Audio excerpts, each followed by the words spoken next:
Hola con todos, bienvenidos a un nuevo episodio del podcast del Impunity Observer. Yo soy Andrés Sebastián Díaz. Por favor, no olviden seguirnos en todas nuestras redes sociales para no perderse ninguna de nuestras actualizaciones. En esta ocasión tenemos el gran honor de contar con el catedrático de Economía de la Universidad San Francisco de Quito, Luis Espinosa Godet. Bienvenido, Luis, ¿cómo estás? Buenas, Andrés Sebastián Díaz Ponce. Encantado de estar en un Punito sobre con vosotros, que siempre es un placer porque soléis hacer preguntas muy interesantes.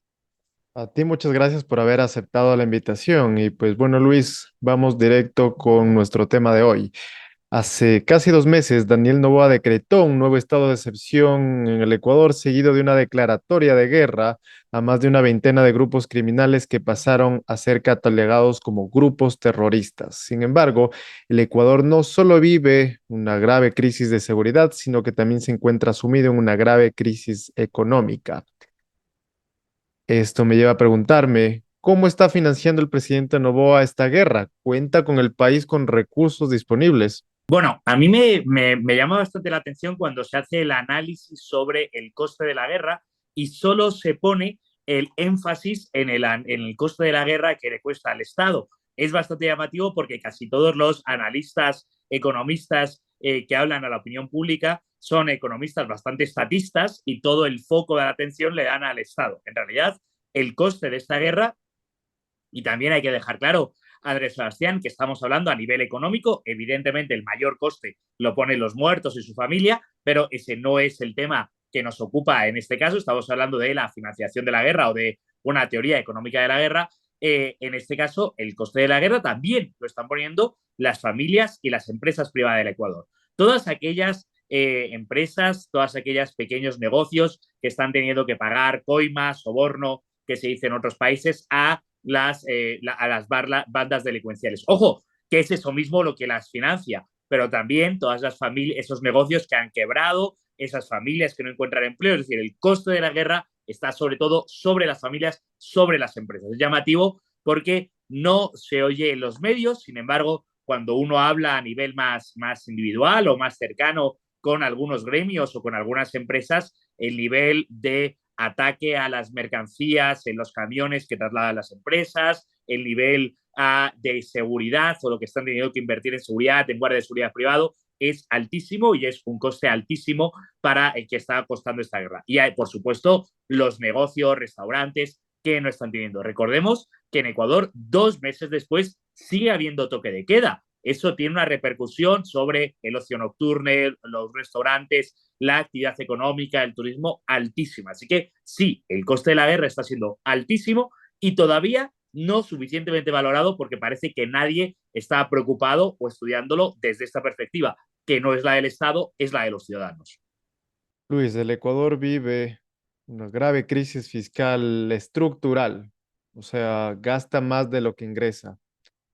Cuéntanos cómo se originó esta crisis y qué se está haciendo para poder resolverlo. Bueno, la crisis fiscal estructural no solo es de Ecuador, es sorprendente porque en las economías occidentales, en la economía del siglo XXI, los estados, digo Estados Unidos, digo los estados europeos y casi todos los latinoamericanos, viven en crisis fiscal permanente. Hemos dado por asumido que el Estado gasta más de lo que ingresa, que se financia de alguna manera, de aquella o de la otra, y al final se va haciendo una gran bola de deuda que es donde vivimos instalados a día de hoy. De vez en cuando, el Congreso de Estados Unidos tenemos una discusión sobre si va a aumentar el techo del gasto. Tenemos 2 meses o 2 semanas que parece que ya no vamos a poder gastar más y se aumenta el techo del gasto y volvemos a empezar. De vez en cuando en la Unión Europea algún político dice que vivimos en una gran bola de deuda, muchos se escandalizan, que no se puede pagar, muchos se escandalizan y seguimos exactamente igual.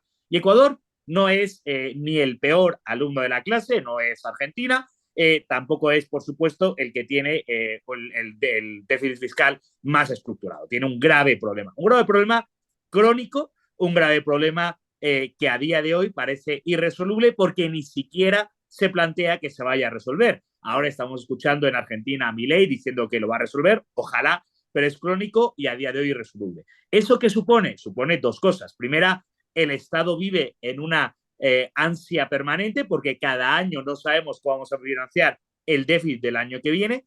Hay una extracción, crowding out, hay una extracción de recursos del sector público, del sector privado al sector público, es decir, el sector público absorbe toda la capacidad de financiación o casi toda la capacidad de financiación porque todos prefieren financiar el Estado al sector privado y hay un aumento constante de impuestos porque como no se puede financiar este déficit permanente, hay que seguir aumentar y aumentar los impuestos.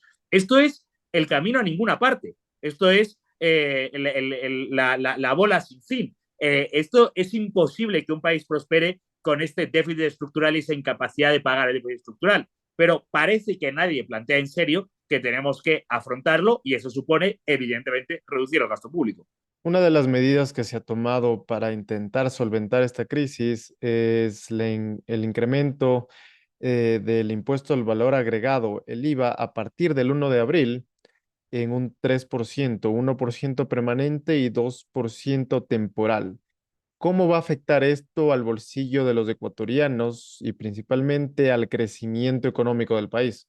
Me alegra mucho que me hagas la pregunta desde el otro punto de vista, porque en primer lugar, esta subida del IVA tiene tres problemas graves. El primer problema grave es que se le vende a la ciudadanía o se le dice a la ciudadanía hay que subir el IVA para ganar la guerra. Y eso es estrictamente falso.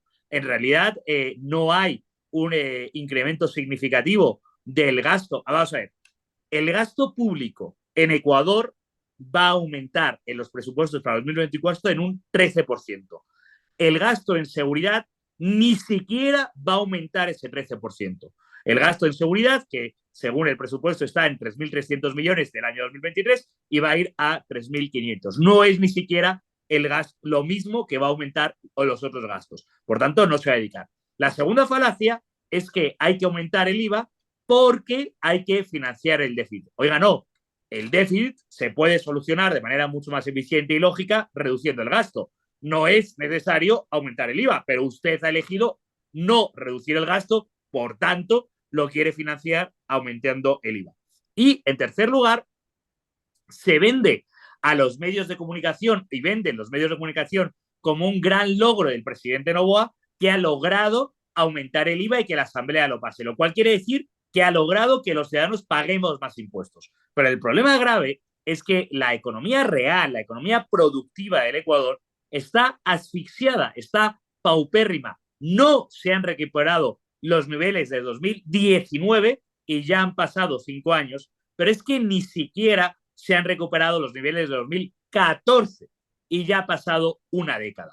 Si uno habla o pregunta con la economía productiva, con los restaurantes, con las empresas, todas cuentan historias dramáticas. No se ha recuperado el nivel de ventas, el nivel de empleo, el nivel de la economía productiva. Y ahora se les asfixia todavía más con una subida de un 3% del IVA, lo cual va a tener grave repercusión sobre la compra. Ojo, sobre la compra del sector formal, porque no podemos olvidar que gran parte de la economía del Ecuador está en el sector informal. Por tanto, probablemente otra vez vivamos una transferencia del sector formal al informal, porque los dos conviven habitualmente en la economía ecuatoriana. Por tanto, esas proyecciones que hacen los economistas del gobierno, que dicen, si con este IVA recaudamos tanto, con más IVA recaudamos más, no tienen en cuenta ni la caída de la actividad productiva, ni la salida del sector formal al informal que se puede producir.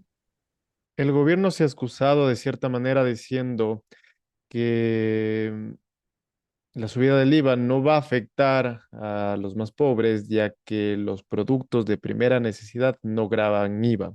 Sin embargo, en la cadena de producción, sí hay productos, hay bienes de capital que van a incrementarse producto de la subida del IVA. Por ende, va a repercutir en los productos de primera necesidad. ¿Qué puedes decir acerca de esto?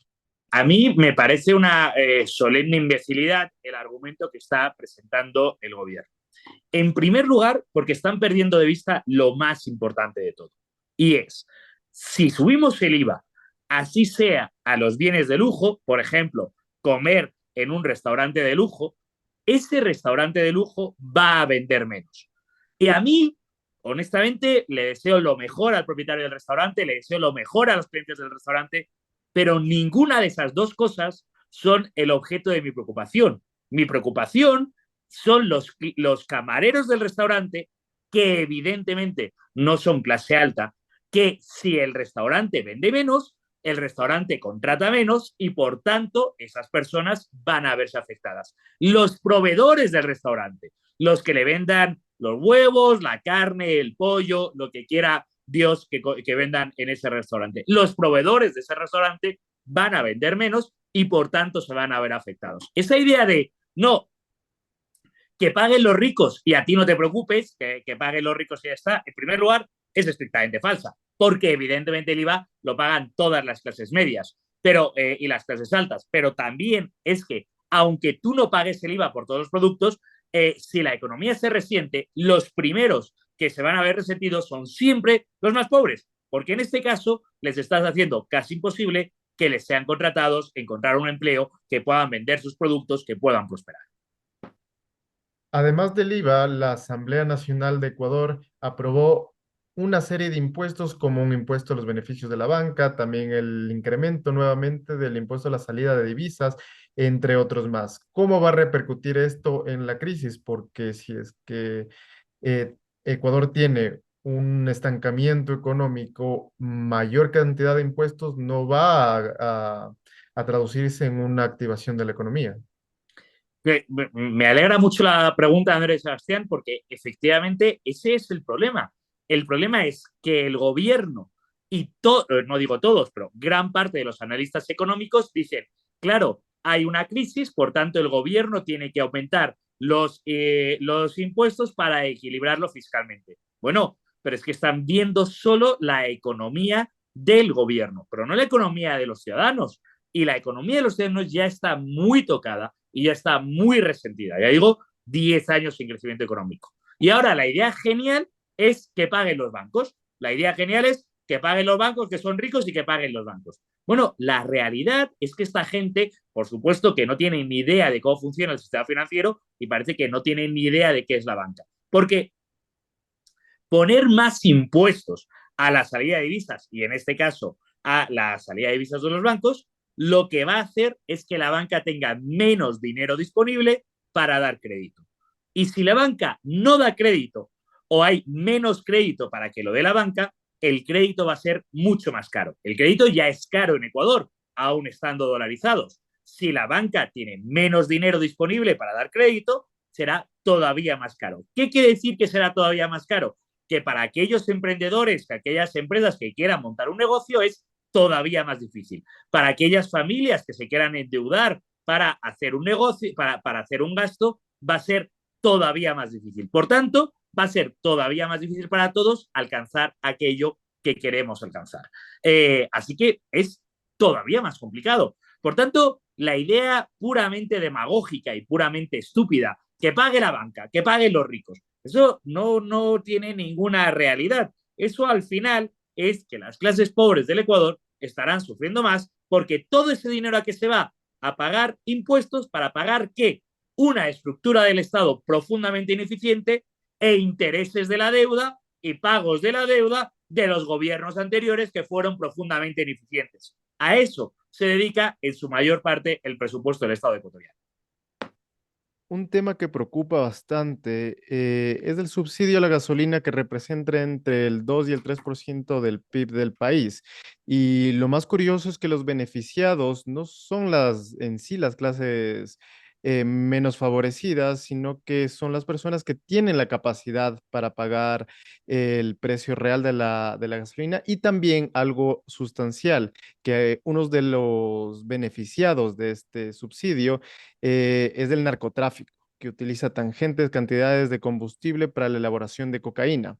¿Por qué entonces el presidente Noboa ha preferido subir impuestos en lugar de eliminar este subsidio que distorsiona la actividad económica? Bueno, el subsidio a la gasolina es la evidencia de la ineficiencia de la economía ecuatoriana. La realidad es que el subsidio a la gasolina lo han intentado eliminar los últimos 6 presidentes de la historia del país. Lleva 20 años ahí y todos los presidentes que han tenido que cuadrar un presupuesto se han dado cuenta que es imposible y han intentado eliminar el subsidio a la gasolina.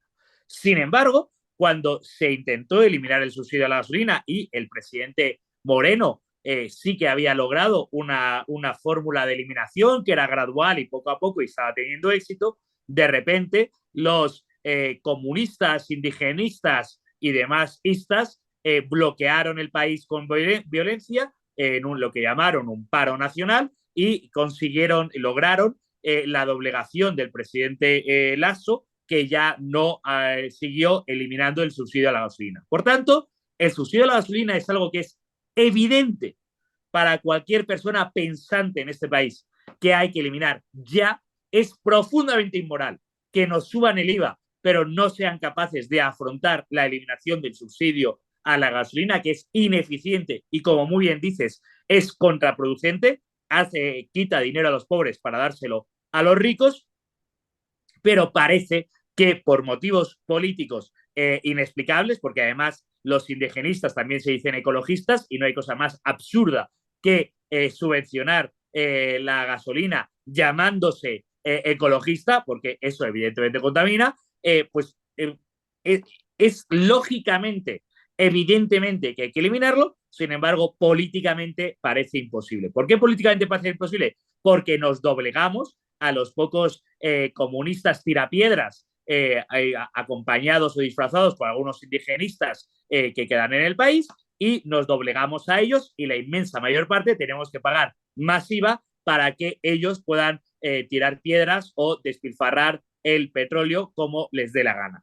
Claro, es que gastándose 2.000, como dices, 2-3% del IVA del PIB del país, despilfarrando el 2-3% del PIB del país en algo tan profundamente estúpido e ineficiente, no tiene ni pies ni cabeza, pero lo que falta es voluntad política para enfrentarlo. Voluntad política que podría aunar a todas las fuerzas políticas razonables del país. Por desgracia, no parece que las razonables sean mayoría. Aquello llama mucho la atención lo que acabas de decir y es que los grupos ecologistas, indigenistas y que orbitan alrededor de estas ideologías se oponen a la eliminación del subsidio a los combustibles en Ecuador. ¿Es esto así?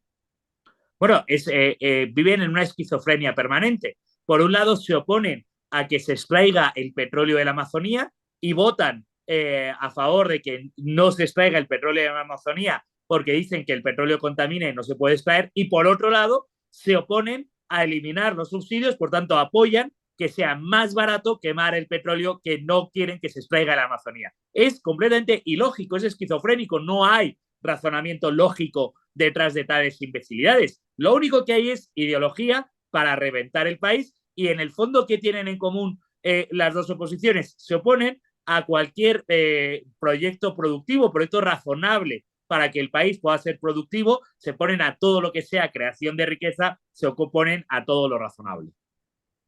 Bueno, es un claro caso de disonancia cognitiva, ¿no?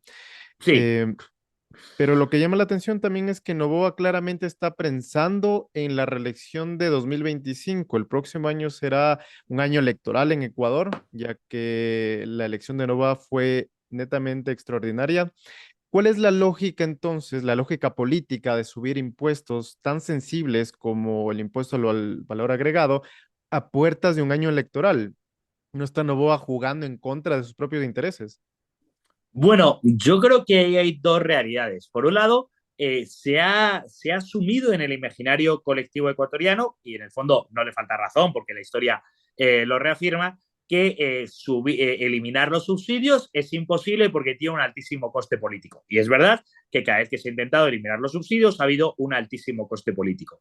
Pero, por otro lado, pareciera que subir los impuestos no tiene coste político, entre otras cosas porque lo presentan a la ciudadanía, como he dicho, como algo excepcional, como algo patriótico, como algo necesario, como algo responsable. Por tanto, pareciera que no tiene coste político. Yo no creo que sea así. Creo que los ciudadanos terminan sintiendo en sus bolsillos que ahora pagan más IVA. Los ciudadanos sí que sienten que la situación económica del país no mejora y, por tanto, va a tener un coste político. No sé si tanto como para que no salga reelegido o no sé si otros factores, pero desde luego, claro que a los ciudadanos les cabrea que les suban el IVA, aunque parece que no va a tener tanto coste político para el presidente Noboa y vamos a seguir otro año más. ¿Cómo están siendo los resultados de la implementación de esta guerra en el Ecuador? ¿Hay resultados? ¿Hay una reducción de la violencia actualmente? Bueno, lo primero que tenemos que decir es que tenemos un problema grave de datos realmente fiables en Ecuador. Por un lado, para que nos hagamos una idea, el ratio de muertes, la violencia se mide a nivel internacional dividiendo el número de muertes violentas entre la población. Por un lado, el número de muertes violentas hace un mes que se cerró el año 2023, nos dijeron que era de 3.596, 92, cito de memoria. Hoy dice las cifras que son 8.000. Es decir, no puede ser que usted duplique en un mes el número de muertes violentas que hubo en el 2023. Esto no hay manera. Pero por otro lado, y aunque parezca increíble para aquellos que no conocen la realidad ecuatoriana o sudamericana, también hay un grave problema con el censo. Hace unos meses nos dijeron que eran 17 millones de ecuatorianos y ahora han reaparecido 18 millones y entonces ha aumentado la población un 5%. Entonces, el primer problema es que tenemos graves problemas para entender los datos. Ahora, parece claro que sí, que durante estos 2 meses de declaración de guerra, toque de queda, el ejército en las calles, se ha reducido de manera sustancial el número de muertes violentas. Por un lado, porque parte importante de las muertes violentas se producían en las mismas prisiones que controlaba el Estado. Y ahora hay un ejercicio con el ejército dentro de las prisiones intentando controlarlo. Por otro lado, porque el toque de queda y el cabreo de la ciudadanía ha hecho que se reduzcan. Ahora, la pregunta es si estos 2 meses son sostenibles en el tiempo, si estos 2 meses están teniendo cambios estructurales o simplemente está siendo durante el toque de queda y cuando ya pase la situación va a volver a estallar, no lo sabemos porque hasta ahora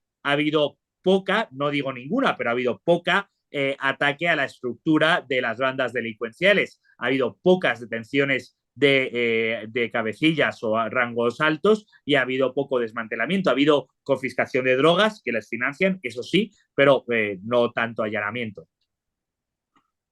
Luis, algo que me llama la atención es que desde coordenadas de izquierda se dice que lo que hoy vive el Ecuador es causa y consecuencia de las prácticas neoliberales.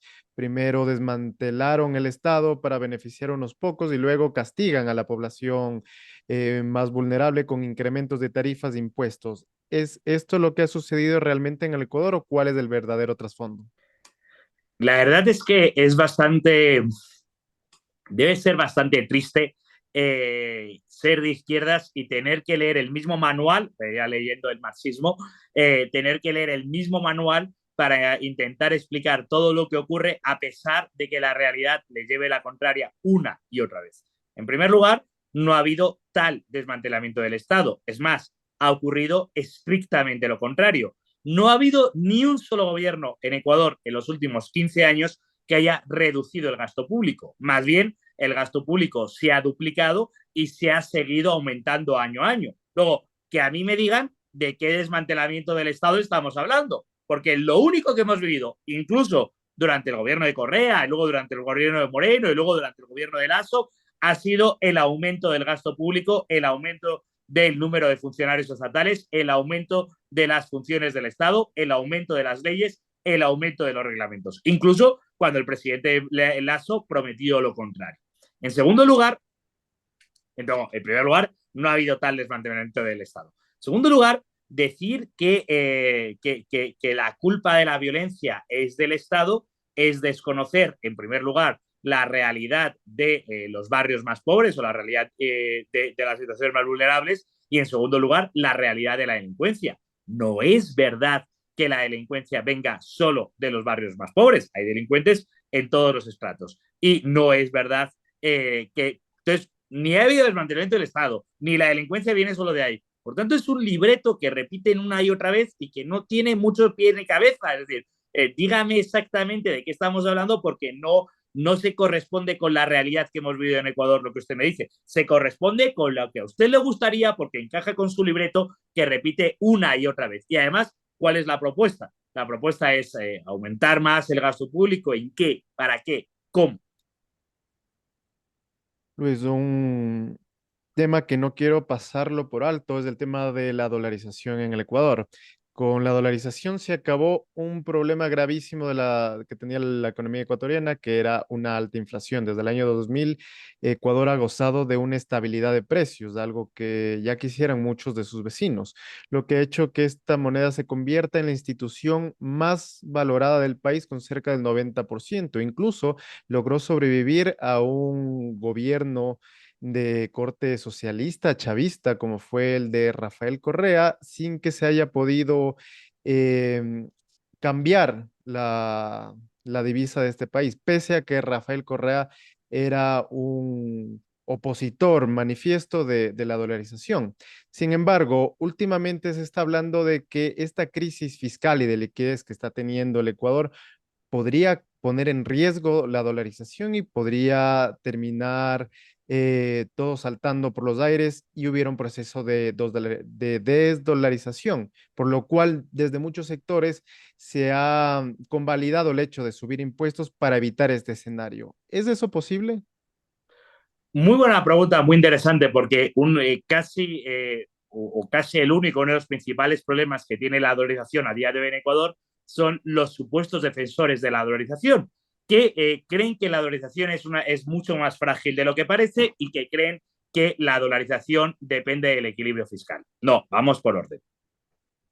La dolarización es mucho más fuerte de lo que parece, porque la dolarización no depende del gobierno de Ecuador. Precisamente en lo que consiste la dolarización es quitarle la política monetaria al gobierno del Ecuador. Por tanto, la dolarización no depende del gobierno. Sí que es verdad que es posible que el gobierno, que tiene este déficit fiscal permanente, en algún momento tenga la tentación de querer financiar su despilfarro a través de un nuevo gasto público o a través de una nueva moneda que quiera sustituir al dólar, que pueda tener su control y demás. El problema es que la moneda es por definición una institución. Por tanto, no con que yo quiera crear una moneda, si nadie me la acepta, no sirve de nada. Y es muy complicado que el gobierno logre quitarle a los ciudadanos los dólares que tienen para darles a cambio ese nuevo patacón o la moneda que se quieran inventar. De hecho, se habla en Ecuador del caso de Zimbabue y no es verdad que Zimbabue ha desdolarizado. No es verdad ni que dolarizó completa y legalmente, ni es verdad que ha desdolarizado. Sí es verdad que el gobierno de Zimbabue, un gobierno tiránico y muy coercitivo, ha intentado desdolarizar, pero los ciudadanos no se han dejado y a día de hoy el 94% de los depósitos de Zimbabue están en dólares. Por tanto, no hay caso real de desdolarización. Entonces, esta supuesta peligro de desdolarización y como dicen este supuesto peligro, que no es tal, porque la dolarización es mucho más firme y sólida de lo que ellos creen, y para defenderle ese peligro, la gran solución es subir los impuestos. Entonces, la dolarización se convierte en el comodín que te permite justificar cualquier subida de impuestos porque si no perdemos la decisión. Oiga, no. En primer lugar, ni la dolarización corre tanto peligro y en segundo lugar, si realmente quiere defender la dolarización, defienda una economía sana, un equilibrio fiscal y el equilibrio fiscal no se va a lograr subiendo impuestos, sino reduciendo gastos. Exactamente lo contrario de lo que usted está proponiendo. Para ir terminando, Luis, y continuando con este tema de la dolarización, desde que se puso este tema popular por el tema de la dolarización, posible dolarización de Argentina, em, se empezó a especular que gran parte de la culpa de que Ecuador haya terminado con esta grave crisis de inseguridad tiene que ver el hecho de que es un país dolarizado y que por ende el narcotráfico tiene una mayor capacidad para poder lavar y transitar los dólares desde el Ecuador. ¿Esto es cierto? ¿Esto es falso? ¿Tiene tintes de verdad? Permíteme reírme, Andrés Sebastián. No creo que haya mucho mejor argumentación frente a una imbecilidad de tal calibre que reírse, ¿no? Debe ser muy duro ser de izquierdas y tener que buscar cualquier justificación idiota para que encaje con el relato. Ahora, como Milei propone la dolarización de Argentina, que ojalá se lleve a cabo lo antes posible, y estos están en contra de la dolarización, intentan buscar cualquier excusa para decir que no se debería dolarizar. En este caso, la explicación es bastante idiota. En primer lugar, Ecuador ha sido tradicionalmente el país o de los países más seguros de América Latina, medido, como decíamos antes, en número de muertes violentas por 100.000 habitantes. Entonces, ¿qué ocurre? Hasta el año 2024, desde el año 2000 hasta el año 2023, la dolarización no provocaba violencia, pero de repente la causa de la violencia sí que es la dolarización que se produce 24 años después sin encontrar correlación con todos los años anteriores. Pues eso evidentemente es estúpido. En segundo lugar, se supone, ¿cómo es posible que se suponga que la dolarización favorece la delincuencia? Dicen en teoría porque la droga se vende en dólares y así no hay que llevarlo, cuando la realidad es que la mayor parte de las exportaciones de droga de Ecuador se produce a Europa y evidentemente hay que hacer una transferencia entre los euros en los que se paga en Europa y los dólares que tiene Ecuador. ¿Por qué eso no se analiza como que hay ahí un problema? Y en tercer lugar, esa idea de que la política monetaria o la moneda lo cambia todo en la economía y esa idea de hacer una causa-efecto, ¿no? O sea, Ecuador está dolarizado, en Ecuador hay violencia, por tanto la violencia es causa del Ecuador. Eso es pues, razonamiento, esta gente tiene que volver al colegio, ¿no? Razonamiento lógico, sí. Y en Ecuador también tiene las Islas Galápagos y también está dolarizado, pero no está dolarizado porque hay tortugas en Galápagos. No, no hay causa-efecto, ¿no? No son dos variables que no tienen nada que ver. Pero esta gente, como se opone a la dolarización y cualquier excusa es buena, cualquier argumento que sueltan así falazmente puede servir, puede servir. Yo, como nunca he entendido muy bien cuál se supone que es el mecanismo causa-efecto, y solo digo ahí como tontería tras tontería, no queda muy claro más allá de decir, oiga, usted interésese en estudiar lo que dice antes de decir cualquier tontería. Bueno, Luis, eso ha sido todo por mi parte. No sé si tú quieres agregar algo de conclusión. Sí, sí que me parece un par de cosas. La primera es, eh, Ecuador está viviendo una situación de violencia grave y hay otros países de América Latina que las han vivido mucho peores, Colombia, México, y me parece llamativo que no tengamos ni una causa, ni una explicación, ni una manera de combatir la violencia que tenemos. Evidentemente, lo que estamos haciendo con un toque de queda y el uso del ejército está bien, porque es mucho mejor que la situación alternativa, que es que los delincuentes campen a sus anchas, pero merece una reflexión mucho más profunda. ¿Y de dónde pasa esa reflexión más profunda? Creo que tenemos que hablar, y por fin, y cada vez se oyen más voces, de la despenalización de las drogas, que es algo importante para todos los países de América Latina. Creo que tenemos que hablar de las cárceles, de la situación en las cárceles y de cómo liberar las cárceles de delitos menores para que aquellos que hayan cumplido delitos mayores realmente puedan pagarlos en las cárceles. Y creo que tenemos que hablar de la justicia, de un sistema de justicia independiente, de un sistema de justicia confiable y de un sistema de justicia eficaz. Algo que, por desgracia, no hay en Ecuador y en casi ningún país de América Latina. Y estos problemas estructurales también tenemos que hablar de la educación, de la generación de empleo, etcétera, etcétera. Pero estos problemas estructurales, la coyuntura no nos permite hablar de ellos y creo que vamos de salto en salto, de fuego en fuego, apagando el fuego, pero al final nadie se molesta en construir la casa. Y ese es el problema fundamental. Nos ha acompañado Luis Espinosa Godet, catedrático de Economía de la Universidad San Francisco de Quito. Pueden seguirlo en su página de ex, @Luis Esgo. Te agradezco muchísimo, Luis, por esta gran intervención y por haber participado en el podcast del Impunity Observer. Gracias, Andrés Sebastián Díaz Ponce. Muchas gracias a todos ustedes y nos vemos para la próxima. No olviden seguirnos en todas nuestras redes.